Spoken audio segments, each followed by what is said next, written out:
Hello everyone, today I would like to showcase a project I've made for a science assignment. It's a simulation of pollution.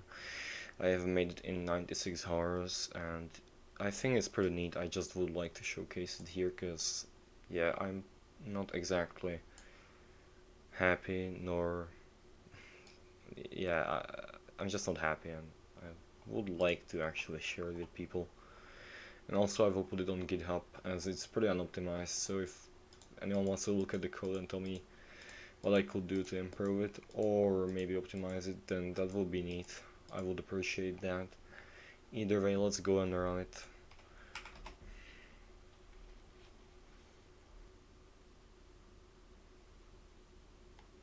Now I have skipped through the initialization process, but we're in the main menu now, and I'm gonna translate what everything says here because it's in Czech, and well, I'm pretty sure that the majority of the people that are going to watch this video don't understand the word in Czech, so I'm going to quickly just translate everything.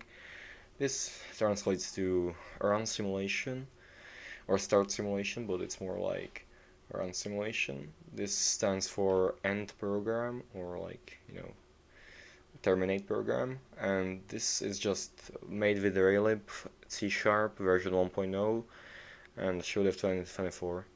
It's just not exactly anything too special. Here is the controls text, so if someone ever, played it, tested it, they would know how to actually use it. It just explains the controls, pretty self-explanatory. Now, let's go ahead and run the simulation as there is not much more to the main menu except the background, which is a photoshopped picture of Ganga. Yeah, I know, very, very, yeah, very creative. Now, we're in, we're in the game, the simulation. Now you can see that the nature is pretty cool, right?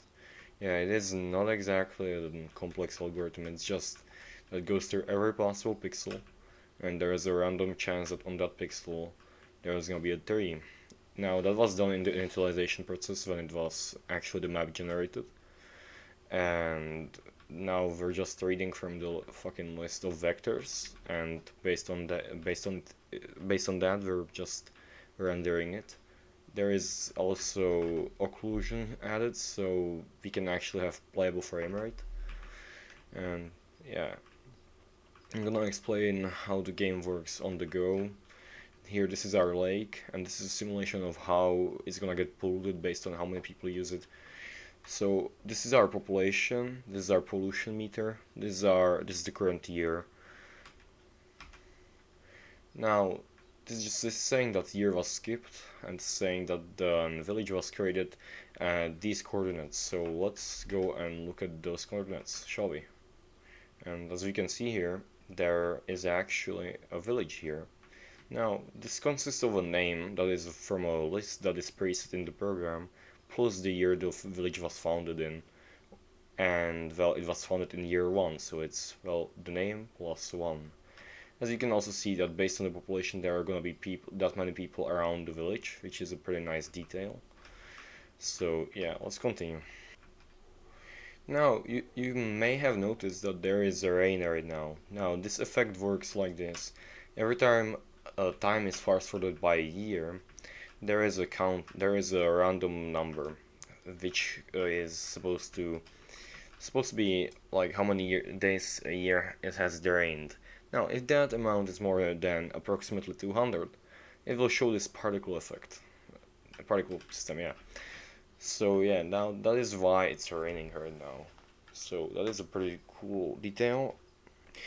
Now, the lake was found by village number 1. This is the village number 1, so we can see that the path leads to the lake.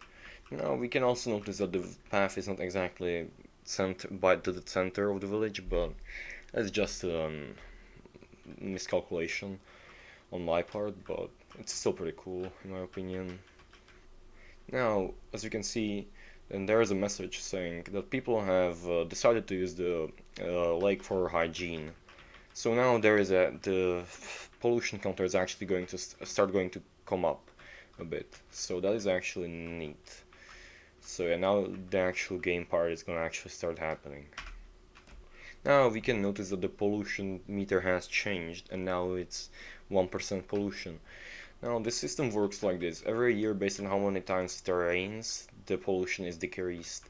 It's like divided by a bit, but that is basically how it works.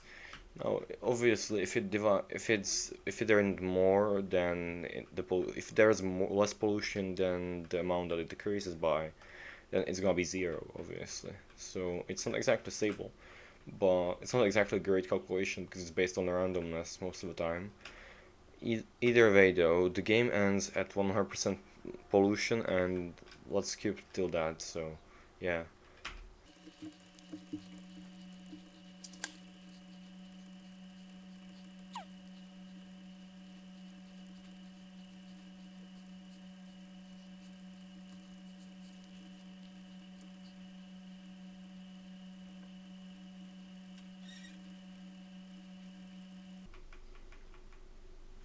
Now we have reached the end of the game by completely polluting the lake, or like the people that have done that. Now here it tells us how many years did it take to pollute the lake, which it says that it has took 417 years to do that, and that nearby there were 8 villages slash cities. Yes, this game has multiple fucking types of bases. I don't know how to like say it like more less retardedly. Either way, also here it says that the simulation was inspired by a game called One Chance, which is a game about a scientist that has made the cure for cancer, but it turns out it's deadly and he has to save the world by curing it. Though, even though in the best ending it just turns out in the best ending everyone dies anyway, so it's not exactly the greatest, you know, the happiest game to say the least. Now, here it says that it was programmed in 96 hours, my GitHub and my website, and Shed 2024. So yeah, here we can just quit the game. So yeah, that was my science project that I've made in 4 days. Yeah, thanks for watching, everyone, and take care.